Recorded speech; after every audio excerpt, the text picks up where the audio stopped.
العالمین والصلاة والسلام علی اشرف الانبیاء والمرسلین نبینا محمد وعلیہ واصحابہ اجمعین ومن تبعهم بإحسان إلى يوم الدين أما بعد أعوذ بالله من الشيطان الرجيم بسم الله الرحمن الرحيم لا يذوقون فيها الموت إلا الموتة الأولى ووقاهم عذاب الجحيم فضلا من ربك ذلك هو الفوز العظيم فإنما يسرناه بلسانك لعلهم يتذكرون فارتقب إنهم مرتقبون۔ یہ سورہ دخان کی بالکل آخری آیتیں ہیں۔ کل کے درس میں آپ نے سنا تھا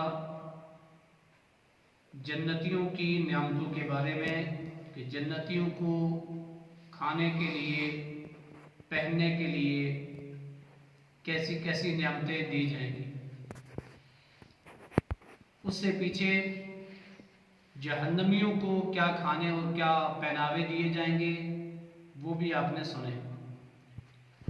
پھر فرمایا لا یذوقون فیہا الموت، اس جنت کے اندر جنتی اور جہنم کے اندر جہنمی ان کو موت نہیں آئے گی۔ لا یذوقون نہیں چکھیں گے فیہا اس جنت کے اندر الموت موت کے ذائقے کو۔ کل نفس ذائقۃ الموت، موت کے ذائقے کو دنیا میں ہر انسان نے چکھنا ہے۔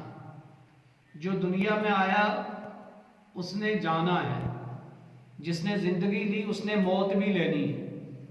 تو موت ایک ہی موت ہے جو دنیا میں آتی ہے۔ کل بروز قیامت جب دوبارہ زندہ کیا جائے گا، اٹھایا جائے گا، تو اس کے بعد پھر کوئی موت نہیں ہے۔ یا ابدی جنت ہے یا ابدی جہنم ہے، اور کسی کی موت نہیں ہوگی۔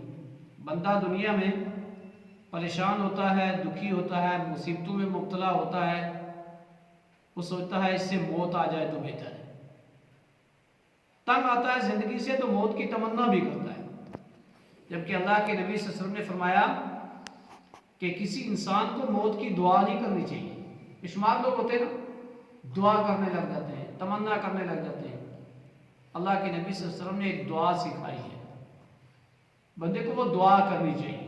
موت کی دعا نہیں، موت نہیں مانگنی چاہیے، بلکہ ایک دعا سکھائی ہے، اللہم احیینی اذا کانت الحیات خیرا لی، اے اللہ جب تک میرا زندہ رہنا بہتر ہو تو تو مجھے زندہ رکھ، میرے حق میں زندگی جب تک بہتر ہو تو تو مجھے زندہ رکھ، اور وتوفنی اذا کانت الوفات خیرا لی، اور جب وفات میرے حق میں بہتر ہو، موت بہتر ہو تو تو مجھے موت دے دی۔ بندے کو ہمیشہ تنگ آئے تو یہ دعا کرنی چاہیے، موت کی تمنا یا موت کی آرزو یا موت کی دعا نہیں کرنی چاہیے۔ تو یہاں دنیا میں موت آئے گی، ایسا نہیں ہے کہ نہیں آئے گی، سب کو آئی ہے اور آئے گی۔ وہاں کیا ہوگا؟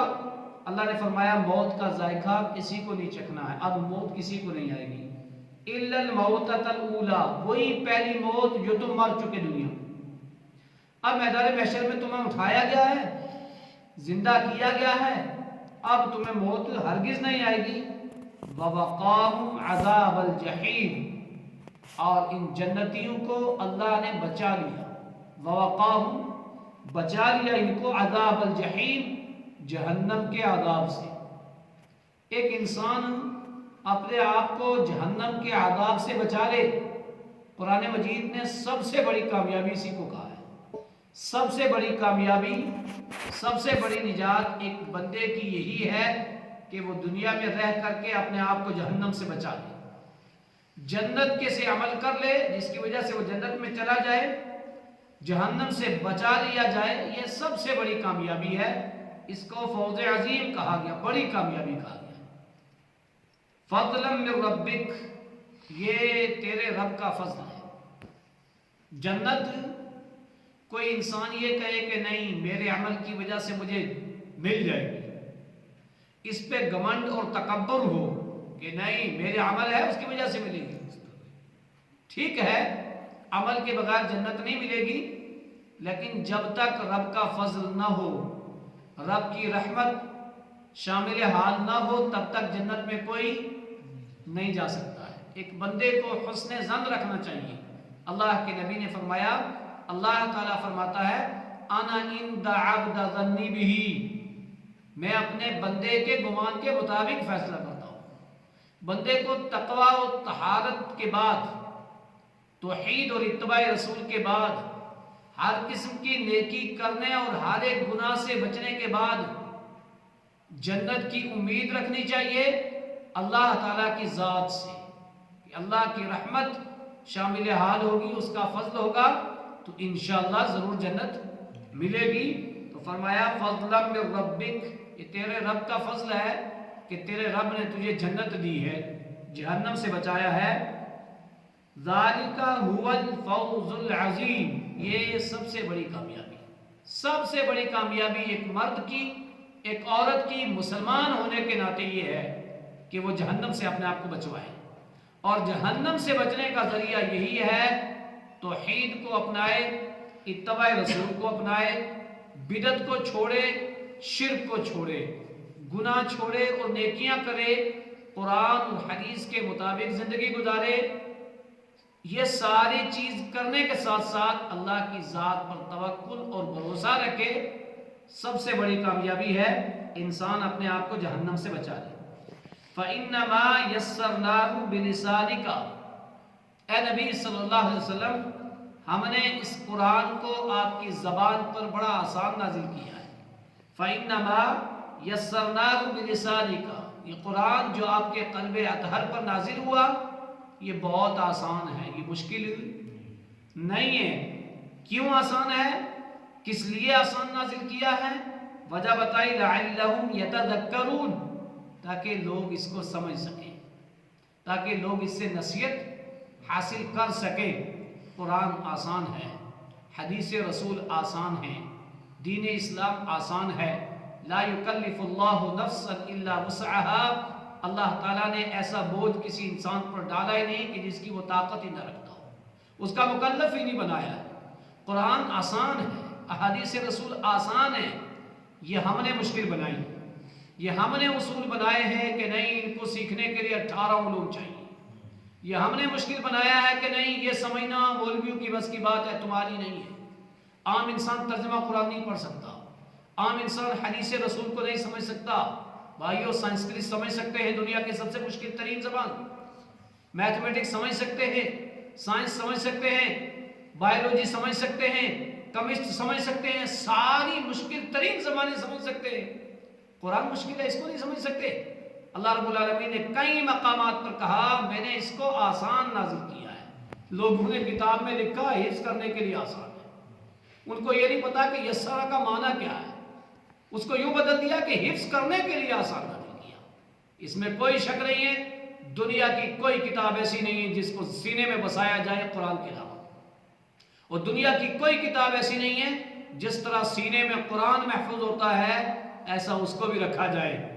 کتنا اچھا ہوتا اس کے معنی و مطالب کو ویسے ہی سینے میں رکھا جائے، اس کے مفہوم کو بھی رکھا جائے، اور اس سے بھی کتنا زیادہ اچھا ہوتا جس طرح قرآن کہہ رہا ہے ویسے ہی عمل کر کے مہر لگا دی جائے۔ جس چیز سے قرآن نے روکا ہے اس سے عملاً رکا جائے، جس چیز کے کرنے کا حکم دیا ہے اس کو عملاً کر کے دکھایا جائے، اور سب سے بڑی چیز ہے یہ قرآن بہت آسان ہے۔ اے میرے نبی، میں نے اس قرآن کو بڑا آسان نازل کیا ہے تاکہ لوگ نصیحت حاصل کر سکیں۔ ذرا ہم اپنے دلوں سے پوچھیں، اپنے آپ سے پوچھیں، ہم قرآن کی کس آیت کو سمجھتے ہیں؟ ہم نے قرآن کو کتنا سمجھا ہے؟ کن کن چیزوں سے قرآن نے روکا ہے اور ہم رکے ہوئے ہیں؟ کن کن چیزوں کے قرآن نے کرنے کا حکم دیا ہے اور ہم کرتے ہیں؟ بے شمار چیزیں ایسی ہیں قرآن روکتا ہے، ہم تلاوت کرتے ہیں لیکن عملاً ہم اس سے مانتے نہیں۔ بے شمار چیزیں ایسی ہیں قرآن کرنے کا حکم دیتا ہے، ہم اس آیت کی تلاوت کرتے ہیں لیکن جب عمل کی باری آتی ہے تو ہمارے مسلک میں ویسا نہیں ہے، ہمارے بڑوں میں ویسا نہیں ہے، فلاں اور فلاں کے نزدیک ویسا نہیں ہے۔ حضرت عبداللہ ابن عباس کہا کرتے تھے یوشک ان تنزل علیکم حجارۃ من السماء اقول قال رسول اللہ صلی اللہ علیہ وسلم وتقولون قال ابو بکر و عمر، تمہارے اوپر آسمان سے پتھروں کی بارش نازل ہو، میں تمہیں کہتا ہوں اللہ کے نبی نے کہا اور تم اس کے مد مقابل کہتے ہو ابو بکر اور عمر نے کہا. اور یہ ابو بکر اور عمر کون تھے؟ یہ بھی جنتی ہے. انبیاء کے بعد اگر کسی کا مقام ہے تو ابو بکر کا ہے. ابو بکر کے بعد اگر کسی کا مقام ہے تو عمر فاروق کا ہے. ہم ان کے حوالہ نہیں دیتے، ہم اور بڑوں کا دیتے ہیں. ہم اپنے خواہشات کا دیتے ہیں، اپنے رسم و رواج کا دیتے ہیں، اپنے طور طریقوں کا دیتے ہیں، اپنی منمانی خواہشات کا دیتے ہیں. اللہ کی قسم قرآن کو سمجھنا انتہائی ضروری ہے. فرمایا یہ نصیحت کے لیے بڑا آسان ہے. اگر کوئی اس کو نہ سمجھے، اگر کوئی اس کو نہ مانے تو سورہ دخان کی آخری آیت دیکھیے کتنی سخت ہے. فَارْتَقِبْ، کوئی بات نہیں، انتظار کرو میرے نبی. یہ نہیں مانتے نا، فَارْتَقِبْ، انتظار کیجیے. اِنَّهُمْ مُرْتَقِبُونَ، ان کو بھی انتظار کرنے دو، پتہ چلے، کر لو انتظار. ایک وقت آئے گا دودھ کا دودھ اور پانی کا پانی ہوگا. جو حوالے تم دو گے وہ حوالے اللہ کے ہاں نہیں چلیں گے. اللہ کے ہاں قرآن اور حدیث، اللہ کے ہاں قرآن اور رسول. نہ کسی شخصیت کے بارے میں پوچھا جائے گا، نہ کسی کتاب کے بارے میں پوچھا جائے گا. اگر شخصیت پوچھی جائے گی تو رسول اللہ کی پوچھی جائے گی امت محمدیہ سے. کتاب کا پوچھا جائے گا تو قرآن کا پوچھا جائے گا امت محمدیہ سے. ان دونوں سبجیکٹوں سے ہمیں تیاری کرنی ہے اپنی آخرت کی. یہ دو نہیں ہے تو پھر اور کوئی چیز نہیں ہے، پھر کامیابی بھی نہیں ہے. اللہ تعالیٰ ہر ایک انسان کو قرآن اور حدیث سمجھنے کی توفیق عطا فرمائے. خاص طور سے کلمہ گو مسلمان کو قرآن و حدیث سمجھنے، اس پر عمل کرنے کی توفیق عطا فرمائے. ربنا تقبل منا انک انت السمیع